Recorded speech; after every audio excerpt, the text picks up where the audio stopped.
ओम साई राम, जय साई राम। श्री साईं बाबा की चरण वंदना करते हुए मैं साईं बबीता आप सभी साईं भक्तों का अपने चैनल में हार्दिक स्वागत करती हूँ। आज मैं श्री साईं बाबा के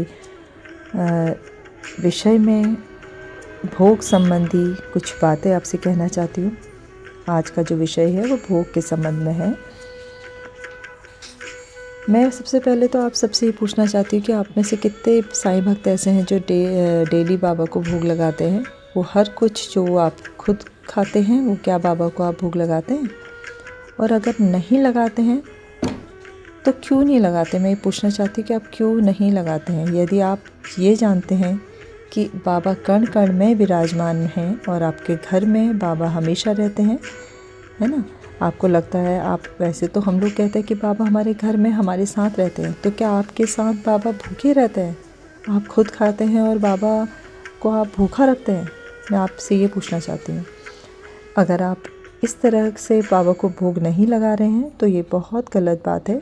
आप बाबा को ज़रूर भोग लगाइए और जो भी आप खाते हैं, जो भी आप खा रहे हों, जो भी आप पी रहे हों, वो बाबा को भोग लगाइए। उसके बाद ही आप ग्रहण कीजिए।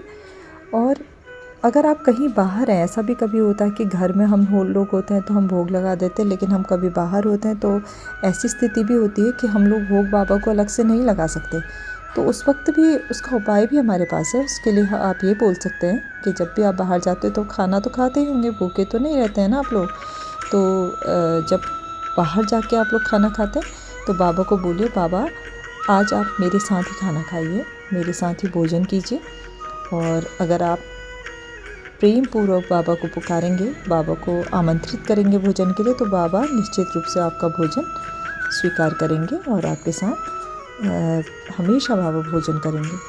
और देखिए, और आज की लीला जो है ना वो इसी संबंध में है। देखिए, मेरा क्या है पता है, मैं क्या करती हूँ कि मैं तो अपने जो भी मैं कुछ खाती हूँ, जो भी मेरे घर में कुछ भी आता है, कुछ किसी भी तरह की कोई फल हो, मिठाई हो या कुछ भी हो, खाने पीने की जो भी चीज़ें होती हैं, मैं सबसे पहले, मेरी एक आदत है, मैं हमेशा पहले बाबा को भोग लगाती हूँ और फिर उसके बाद हम लोग ग्रहण करते हैं। यही मेरे बच्चों की आदत है, मेरे हस्बैंड की भी ये आदत है।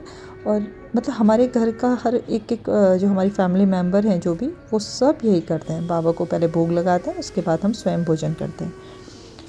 और देखिए, और आज की लीला भी इसी संबंध में है। मैं अगर आप नहीं लगाते तो आप ज़रूर लगाइए, मैं आपसे यही कहना चाहती हूँ।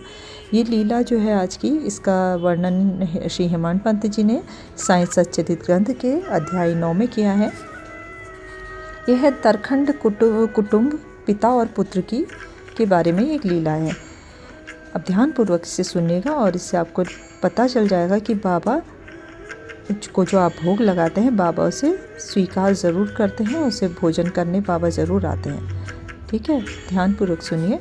श्री रामचंद्र आत्माराम उपनाम बाबा साहेब तरखंड पहले प्रार्थना समाजी थे, तथापि वे बाबा के परम भक्त थे। उनकी स्त्री और पुत्र तो बाबा के एकनिष्ठ भक्त थे।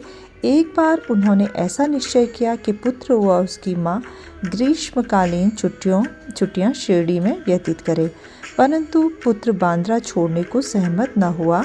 उसे भय था कि बाबा का पूजन घर में विधिपूर्वक न हो सकेगा, क्योंकि पिताजी प्रार्थना समाजी हैं और संभव है कि वे श्री साईं बाबा के पूजन आदि का उचित ध्यान न रख सकें। परंतु पिता ने के आश्वासन देने पर कि पूजन यथाविधि ही होता रहेगा, माँ और पुत्र ने एक शुक्रवार को रात्रि में शिरडी को प्रस्थान किया। दूसरे दिन शनिवार को श्रीमान तरखंड ब्रह्म मुहूर्त में उठे और स्नान आदि कर पूजन प्रारंभ करने के पूर्व बाबा के समक्ष साष्टांग दंडवत करके बोले, हे बाबा, मैं ठीक वैसा ही पूजन करता रहूँगा जैसा कि मेरा पुत्र करता रहा है, परंतु कृपा कर इसे शारीरिक परिश्रम तक ही सीमित ना रखना। ऐसा कहकर उन्होंने पूजन आरंभ किया और मिश्री का नैवेद्य अर्पित किया, जो दोपहर के भोजन के समय प्रसाद के रूप में वितरित कर दिया गया। उस दिन की संध्या तथा अगला दिन इतवार भी निर्विघ्न व्यतीत हो गया। सोमवार को उन्हें ऑफिस जाना था, परंतु उस दिन भी निर्विघ्न निकल गया। श्रीमती तरखंड ने इस प्रकार अपने जीवन में कभी पूजा न की थी। श्री तरखंड ने इस प्रकार अपने जीवन में कभी पूजा न की थी। उनके हृदय में अति संतोष हुआ कि पुत्र को दिए गए वचनानुसार पूजा यथाक्रम संतोषपूर्वक चल रही है। अगले दिन मंगलवार को सदैव की भांति उन्होंने पूजा की और ऑफिस को चले गए। दोपहर को घर लौटने पर जब वे भोजन को बैठे तो थाली में प्रसाद न देखकर उन्होंने अपने रसोइये से इस संबंध में प्रश्न किया। उसने बतलाया कि आज विस्मृतिवश वे नैवेद्य अर्पण करना भूल गए थे। यह सुनकर वे तुरंत अपने आसन से उठे और बाबा को दंडवत कर क्षमा याचना करने लगे तथा बाबा से उचित मार्ग पथ प्रदर्शन न करने तथा पूजन को केवल शारीरिक परिश्रम तक ही सीमित रखने के लिए उलाहना देने लगे। उन्होंने संपूर्ण घटना का विवरण अपने पुत्र को पत्र द्वारा सूचित किया और उससे प्रार्थना की कि वह पत्र बाबा के श्री चरणों में रखकर उनसे कहना कि वे इस अपराध के लिए क्षमा प्रार्थी हैं। यह घटना बांद्रा में लगभग दोपहर को हुई थी और उसी समय शिरडी में जब दोपहर की आरती प्रारंभ होने वाली थी, बाबा ने श्रीमती तरखंड से कहा, माँ, मैं कुछ भोजन पाने के विचार से तुम्हारे घर बांद्रा गया था। द्वार में ताला लगा देखकर भी मैंने किसी प्रकार गृह में प्रवेश किया, परंतु वहां देखा कि भाऊ श्री तरखंड मेरे लिए कुछ भी खाने को नहीं रख कर गए हैं, अतः मैं भूखा ही लौट आया हूँ। किसी को भी बाबा के वचनों का अभिप्राय समझ में नहीं आया, परंतु उनका पुत्र जो समीप ही खड़ा था सब कुछ समझ गया कि बांद्रा में पूजन में कुछ तो त्रुटि हुई है। इसीलिए वह बाबा से लौटने की अनुमति मांगने लगा, परंतु बाबा ने आज्ञा न दी और वही पूजन करने का आदेश दिया। उनके पुत्र ने शिरडी में जो कुछ हुआ उसे पत्र में लिखकर पिता को भेजा और भविष्य में पूजन में सावधानी बरतने के लिए विनती की। दोनों पत्र डाक द्वारा एक दूसरे पक्षों को मिले। क्या यह घटना आश्चर्यपूर्ण नहीं है? देखिए कितनी अद्भुत ये बाबा की जो लीला है, ये कितनी अद्भुत है ये लीला। आप सोचिए कि बाबा के पूजन के बाबा से के पास श्रीमती तरखंड और उनका पुत्र जब गए थे तो वहाँ वो लोग वहाँ थे और श्री तरखंड जो थे वो अपने घर पे थे। बाबा उनका वो भोग जो डेली उनका पुत्र लगाया करता था बाबा को, उस भोग को पाने के लिए बाबा उनके घर गए जबकि ताला लगा हुआ था। श्री तरखंड भोग उस दिन रखना भूल गए थे, बाबा का प्रसाद रखना भूल गए थे, लेकिन बाबा को किसी दरवाजे किसी खिड़की की ज़रूरत नहीं है। बाबा तो कण कण में विराजमान है। बाबा ने प्रवेश किया वहाँ पर और जब देखा कि वहाँ नहीं है भोजन तो उन्हें बहुत उन्होंने बोला कि मैं भूखा लौट के आया। जबकि उनका पुत्र स्वयं बाबा के पास शिरडी में था, उसके बावजूद भी बाबा उस भोजन को पाने के लिए श्री तरखंड के घर पहुँचे। देखिए इसी तरह मैं इसीलिए आप सभी से ये बात कह रही हूँ कि आप जो भी भोजन आप अपने घर में बनाते हैं, है ना, जो भी भोजन आप घर में अपने बनाते हैं, वो जो भी आप खाते हैं, जो कुछ भी आप खाते हैं, है ना, कुछ अलग बनाने की या कुछ विशेष करने की ज़रूरत नहीं है। जो कुछ आप खाते हैं उसमें सबसे पहला भाग आप बाबा को दीजिए। पहले बाबा का भोग लगाइए, उसके बाद आप सपरिवार उस भोग को ग्रहण कीजिए। और ये क्योंकि देखिए ईश्वर भी हमसे उम्मीद करते हैं, मतलब वो भी उस प्यार के भूखे हैं।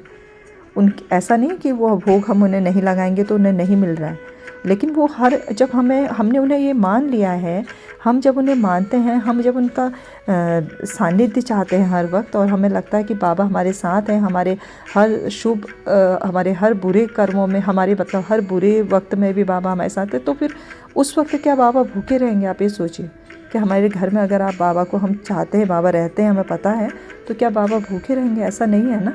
इसीलिए आप बाबा को, अगर आपको विश्वास है इस बात पे कि बाबा आपके घर में विराजमान हैं या आपका भोग स्वीकार करने आते हैं या आपकी रक्षा करने आते हैं, या बाबा आपके सुख में, आपके दुख में आपके साथ रहते हैं, तो आप उन्हें इस रूप मतलब हमेशा ऐसा मानिए कि बाबा आपके साथ हैं। और वो जिस तरह आप अपने परिवार के सदस्यों को भूखा नहीं रख सकते, उसी तरह आप उन्हें भी भूलिएगा मत, उन्हें कभी मत भूलिए, उन्हें भोग लगाइए, है ना।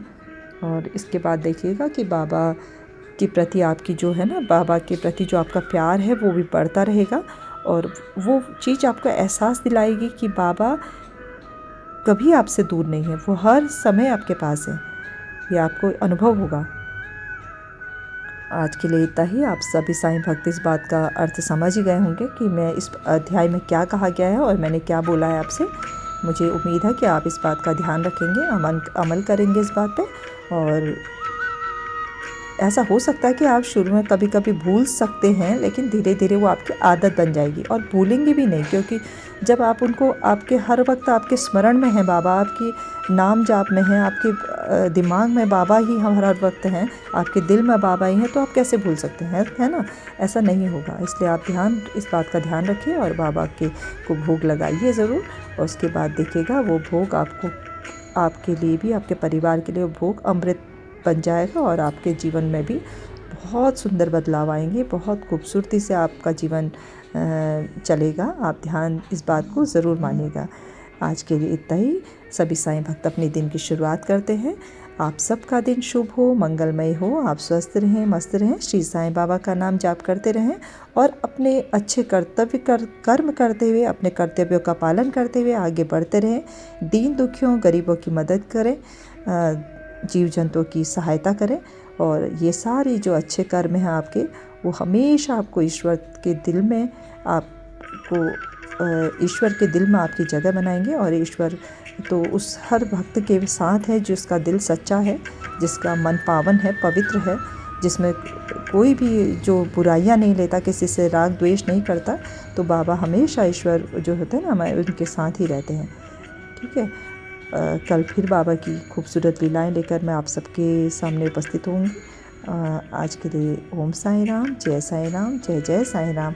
अनंत कोटि ब्रह्मांड नायक राजाधिराज योगीराज परब्रह्म श्री सच्चिदानंद सद्गुरु साईनाथ महाराज की जय। ओम साईं राम, जय साईं राम, जय जय साईं राम।